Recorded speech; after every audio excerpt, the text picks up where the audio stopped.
গুনাহ থেকে বেঁচে চলার নামই হচ্ছে তাকওয়া।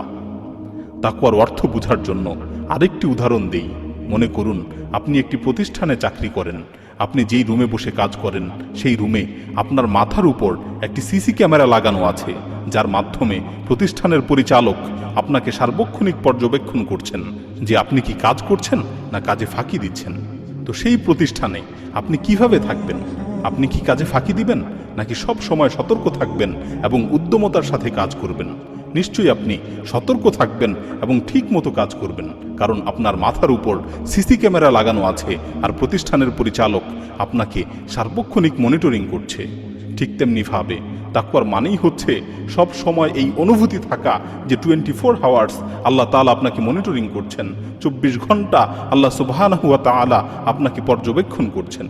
পৃথিবীর সবাইকে ফাঁকি দিতে পারলেও আপনি আল্লাহ সুবহানাহু ওয়া তাআলাকে ফাঁকি দিতে পারবেন না। পৃথিবীর সবাইকে ধোঁকা দিতে পারলেও